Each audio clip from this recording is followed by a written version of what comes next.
So we can use our uniqueness basically in a positive way. So I think this is very important to know where are those uniquenesses, even if it's our culture and ethnicity.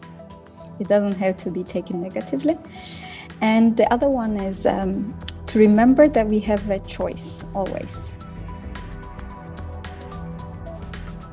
I am pleased to welcome Bilge Apak, CEO of WeWent.com and co-founder of Shake Up the Workplace. Bilge believes the future is of those who dare unapologetically. Find out in these next 30 minutes why owning who you are makes all the difference and how you can reach this goal and access to the self-determined life you aspire to. So welcome, Bilge. Very happy to have you here. Do you want to say a few words about yourself? Sure. Thanks, Ulrike. Hi. And thanks for having me and opening a space for women to find ways in their own journeys. I also want to give a warm hug to all the women out there who has been suffering these tough winter days and COVID days. But we are here for each other. So I just want to acknowledge that. So my name is Bilge Apak, as you said, Ulrike. I live in Zurich, Switzerland, and I live here, to be exact, 11 years. I found my company, WeWent.com, in 2016 with a very close friend while we were working in a multinational corporate company. And I also got married in 2016, and I had my son in 2018. Also left the corporate company in the same year. And I worked there after 10 years, basically. I co-founded the initiative Shake Up the Workplace in 2019. I started my family YouTube channel 2020, and I'm about to launch my new company about women's health next week. So a lot happened in the last 5 years. This might feel overwhelming to many people, but I followed my heart, which will probably bring us to the topic about owning who you are. Thank you very much, Bilge, for this introduction. The topic, as you say, is owning who you are. What are, in your opinion, the main challenges that women face when they try to own who they are, when they try to stay true to themselves, especially at the workplace? The question is also, I think, what are the challenges for women not to stay true to themselves? So there's a resistance from ourselves and there's a resistance from others to accept who we are. So we need to think about, we live in a world where there are certain expectations at work and simply in society, especially for women. Be a lady, be like the daughter of Mrs. Brown. Why are you not looking after your child yourself? You're so bossy, you look fat, you are so needy, These words are, I think, relatable to many of us. But having grown up with so many external expectations, we are naturally not allowing ourselves to find out really who we are. What our desires are, what we are actually good at. We think we do, but we're not. We don't even start to believe we can be what we want to be until we are well over 30s, unfortunately. I think the newer generations are luckier as the internet makes it easy to access information and share experiences online. So they don't have to really figure out themselves through their own experiences until they need to come to terms with who they are. And we are all unique creatures with our quirks and talents. That is what makes us special. It sounds like a cliche, but actually this is what makes our lives worthy in the end. I mean, I can give an example and the challenges you can relate there. I'm a short person and I've been mocked about my petiteness, and petiteness is actually a positive word for the short. So seeing this from a positive perspective. So I've been mocked about my petiteness when I was a kid. And as a result, to be taken seriously at work, I was wearing heels for a while. And I hated it, and I didn't need to because the work environment was actually quite flexible. But I felt forced to wear heels because I didn't find the confidence in myself. Going back those days when I was a kid. So, well, first, thank goodness for the remote work. The norms are crashing. You don't have to look good, or you don't have to always show up yourself in the best way possible. Or you don't look short, or they don't care about how good you look at this point. But on another note, in the office, they can wear the same sweater every day. But if a woman wears the same dress every day, that's kind of like, okay, what is she doing? And Mark Zuckerberg or all the well-known guys are wearing the same thing every day, and they're not questioned because they focus on something else, what they're good at. They're not focusing on their looks. So the question as to woman, what do I like to do? When do I feel in the flow, forgetting what the others think and expect from me? So it's about allowing ourselves to accept who we are, physically, ethnically, or personally. So the biggest limit for us is actually our own minds. Because, yeah, I'm short. Well, that is a fact. But I know actions speak louder than how I look. And another example, I'm not a native English speaker. I know I will make mistakes. So maybe I shouldn't be a guest speaker or shouldn't have my own podcast one day, Well, I better speak and get better at it, right? So it's actually owning, having this awareness of who we are and our capabilities are key to overcome these challenges and stay true to ourselves. And this is what daring unapologetically comes. But I guess we will come to that later. Yeah, indeed. We will just dig a little bit deeper into the challenges before we go into some solutions. But what you say resonates very much with me. And I like the anecdote with the heels because I'm very short as well. And for me, it was the same. I couldn't imagine ever walking with flat shoes in the office. So it was like, oh my God, I'm just really too small for that. And one day I injured my knee and I couldn't wear heels for weeks, for quite a long time. And I got a remark from a male colleague, who said to me, well, if you don't wear heels, you're so small, how can you be taken seriously? And it was really shocking. It was a guy my age, and we came along very well. It was not a problem that he wanted to tease me or so. He was just, and I thought, what a perception. And as you say, if in these kind of situations we are not able to stand up for ourselves and to accept how we are and not criticizing ourselves for things we can change, or even worse, for things like our size we cannot change, then we waste a lot of energy and we probably lose a lot of our potential. So what would you say is the worst case scenario that can happen if someone absolutely forgets about herself or forgets about who she is or pushes this totally aside? Mm-hmm. Yeah, I'll come to that. But about your shortness, for example, I met you only online. I would never guess you're short, so it didn't have any impact on me. So this is the good side of being online. At these days, at least, we can look at from this positive perspective. And the worst case scenario, what could it be? I mean, I can again give examples, but let's imagine what is not owning who you are. It means letting others make choices for you and defining who you are. Of course, that leads to an unsatisfactory life, and it will not lead to what we deserve to experience in this lifetime. And being present for our own, we should be present for our own instead of living to the expectations of others. In that case, we might live a life instead of finding what feels good for us. So I can give an example that is quite personal. When I was a lot younger, I once told my boyfriend, now obviously ex, that I would like to have my own company in the future. And he laughed in a very undermining way and said like, oh, come on, you know. It was a very, I don't forget that moment. So what he was actually doing was projecting his own fears on me. So what he said actually has nothing to do with me. And I could have believed him, and that I don't have what it takes to set up on my own business. But instead, I owned who I was and stood up, and I asked him, do you think, whether he thinks I came to Zurich by luck?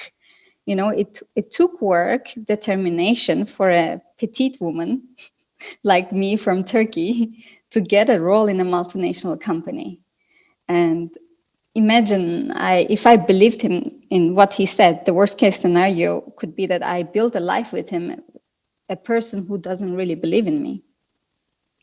So that could be one example. That's a good example, and I think you answered in your answer already a bit the question also what's possible, because you made that shine through what could be the best case scenario when we are true to ourselves. Now, maybe let's move into what you have already tried or seen. What is your experience about this? How can we own the person that we are, like you say, physically, ethnically, and personally? Mm-hmm. So owning who you are, knowing where your weaknesses and strengths are, so we can be prepared basically. And we are human. Everybody has a weakness. So what, Also, we are fluid and we are changing by time. So we can do something about those weaknesses in a given time, but not immediately maybe. But the idea is to accept them. So this is what I've been doing, accept them and not to be shy about them. Like here, I'm being honest and telling what was wrong or what was people would see something not positive. So I'm being vulnerable. So just be vulnerable if necessary, and this makes us authentic and lets us not to oblige what is forced on us. And this is what society needs to learn to be inclusive. And this is how basically the innovation happens. I mean, we're moving actually from single human force to a force that can become bigger. Because once we truly accept who we are, then we can dare unapologetically, because we don't think what others say or do, then we grow and people around us can get a chance to grow with us. So the other point is what others think is about us. We need to free ourselves from others, I guess, especially those people. That's another thing we do, like this guy who is my ex-boyfriend. He's not in my life anymore, obviously. So there can be other people who are close to us, but if they're not helping us, we can maybe shut their voices off, And another example can be what I'm doing in my life. So when we were publishing our first family video on YouTube, I was in a huge back and forth, should I do it? We already shut the video, edited it, and that was the moment. Okay, I'm going to publish it. But I was afraid, what if people didn't like it? What if they ask me weird questions? Or what if I look horrible on those videos? Who cares? So it was all about others. But it was a decision of me and my husband that we wanted to share with the world. What a beautiful thing to have a multicultural life. This was a project that came up during COVID times. We were at home, exactly last year or 8 months ago. So, the topic, the Black Lives Matter topic, was a huge topic, So we wanted to share with the world some positiveness, basically. And the decision was ours and what to do with our life. And I can tell you it has been the most liberating and fun experience. Of course, it was a lot of work, still a lot of work, but we are enjoying it. So we made a decision for ourselves. And I can have other examples if you like. So I also dared another example unapologetically with my team when we pushed the Shake Up the Workplace initiative. We did something that was never done before in Switzerland. Held an unconference, which is a freestyle conference, and it was more hybrid for us, in the museum, Kunsthaus art galleries. So this was never done. And we built an ecosystem to make a positive impact for the future of work. So we got really great results out of this. Would these results happen if I was limiting myself, or we never tried, or if you listen to that people, how you, for women, are going to achieve this. So I think this is changing the mindset, and moreover, it will lead to authenticity and inclusion of others. What did you do for yourself to find a way to liberate yourself from the opinion of others? Because even if we know that we have to do this, it's another thing to be able, well, to not care about when others say something that is not nice and constructive for us. I mean, it's a practice like everything. And YouTube is a good place to practice this, because you get 90 comments that are great. Maybe there's those 2, 3, maybe 10 people say really ugly things, sometimes racist. The first 2, 3 of them are quite hurtful. But then that makes you learn not to care in the longer term. And also in private life, I mean, I take things personal, of course, and I know that this is my trait, and I'm aware of this. So when I'm aware of this, I'm an emotional person. I take things personal. That lets me step back and look at from a different angle, or find other ways, like breathing exercises. Because if someone close to you give you a negative comment, depends who that person is. If that person is someone you call close friend, then you need to take it as a feedback. But if that person is someone not close to you and doesn't know what you're going through in your daily life, then you basically should ignore it. This is where I draw the line. That brings me to the question, how relationships, or which role play relationships in this whole equation? What would you say, how can you handle relationships best so that you give yourself this chance to own who you are? I think you need to be authentic, basically. If you know your shortcomings or your uniqueness, you know where people are going to be negative towards you, or will be hurt. Maybe if you're a person like I am, I'm short-tempered, I'm direct. I can be suddenly like, oh, but why? And then people can take it wrong. But I know this is my personality. So when I handle relationships and I see someone reacting to what I said, I go back to them and I can say sorry as well, So it helps me to navigate my relationships. It's not only one way from them to us, but from me to them as well. So this is how I handle. But if someone is not in my close circle, of course, and I get a feedback or so that's when I decide to choose to make that person closer to me or not. And so I define it in 2 ways: whoever is close to me, whoever is not close to me, and they get different treatment, basically. But of course, we have to stay open and assume positive intent all the time. But then, first action and second action and third action will give away, and I think we can make a call that if that person worth listening or not. It's about determining ourselves also, who we want to spend our time with, probably, and who we want to listen to. And comes back to what you said before, that that caring too much about the opinion of others obviously doesn't help, because you cannot please everyone. And what I see is that women, me including, by the way, were brought up with the idea that we have to please. We feel have this urge to please. And coming back to, I like your 3 levels: physically, ethnically, and personally. It's all in there.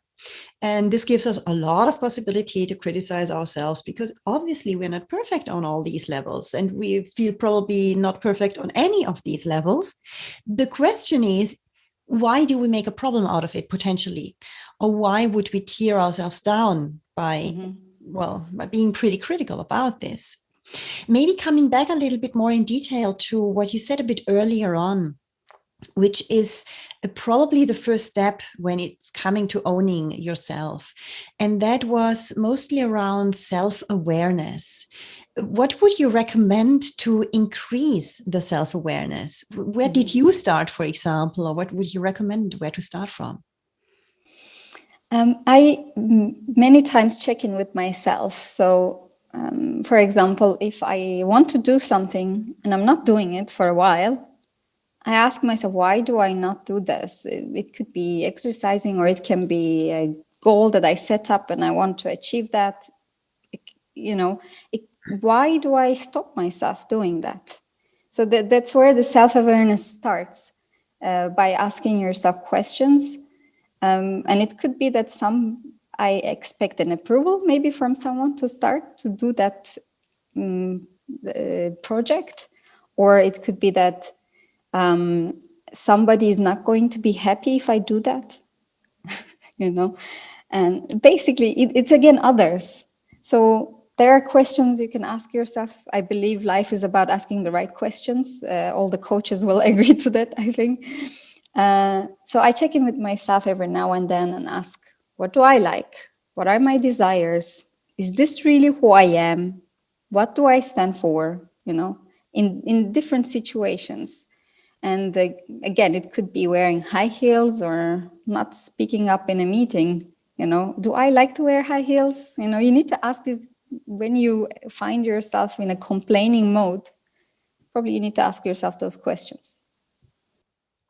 That's a very good, sorry, that's a very good point, to ask actually why you're not doing something, and to take this as a starting point, because most often we don't know where to start from, and we might have a list of things like think positive and don't think this but think that, but having a kind of a system how to detect what's going on in your head is quite nice. And this is certainly an interesting anchor to say, okay, if I'm not doing something or procrastinating on something, why do I do this?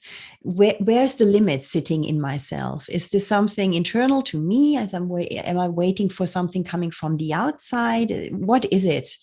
And by this, obviously, finding out something about yourself. So you said quite a lot of interesting things, and I also can see that we have someone in the chat who said something. Yeah. Okay. We will come back to these questions a little bit later. It was about the comments on the clothes if we do not change our wardrobe frequently. And she says she completely agrees and resonates on that comment. This is true. It's one of these little things which we think is normal. Whereas it's one of these things where we have huge differences between men and women. And it's just something that is visible every day. And nonetheless, we don't realize it so much. There's something in this. Let me maybe now wrap up a little bit what you have said and what I have collected a bit as takeaways. We have a lot, but I will cluster them a little bit. So I will come back to the first thing that you said, which is about knowing yourself. And where you want to go, what do you really like, what do you really want to do, and being authentic, which includes also being vulnerable, accepting maybe to show weaknesses, and be unapologetically about this. Very important point, I think. So let's say the first bunch. The second one was a little bit about relationships, to make a difference between the comments which you get from others, to not take every single comment seriously, and every bad comment is something that you have to take into account, but really make a difference between who is important for you and who is not, and maybe even making a choice who is important for you. As you said very early on, a very private story, when you have a partner who is not supportive, well, it's maybe not the right partner. Yeah, so to just let go maybe certain people in your life. And what I liked a lot as the last one was this, let's call it a method, to question why you're not taking action on something. What is holding you back? What is this thing that is holding you back? And is it about pleasing others? Is it about internal limits, like maybe you have just fear of something, might be? Or are you just waiting to get approval from someone? And you can wait forever, because if you don't get it, then you don't move on. And this is certainly something which I personally like quite a lot. Now I will ask you, What is, in your opinion, the most important takeaway and the takeaway that our audience can apply immediately in their own lives? I think you summarized very well some of the takeaways. Can I say two? I think knowing your shortcomings and uniqueness and capabilities is very important, so you can use them as an advantage. And like I have a friend who is called Suretiran, and he's a very dark-skinned person. Not to categorize him in a way, but to tell his story, he shared this in another speaking gig. He's also a very big person. So whenever he goes into meetings, he is the only one standing out, so dark-skinned that he knows people notice him. So he uses this. He goes, "Hey, I was the only one there, black. Do you remember?" You know. So we can use our uniqueness basically in a positive way. So I think this is very important to know where are those uniquenesses, even if it's our culture and ethnicity. It doesn't have to be taken negatively. And the other one is to remember that we have a choice always. Whatever situation is that, we might forget that there's no other choice, but it is us to give ourselves that approval and say, hey, I have a choice. I can go the other way, whatever is the other way. And the important part is that we make sure that we communicate that choice clearly. Thank you so much for watching this talk. If you haven't subscribed yet, click here. Follow us on Instagram or become active yourself in our LinkedIn group. I am very much looking forward to having you on board. You are important, and together we can make a difference. See you next time.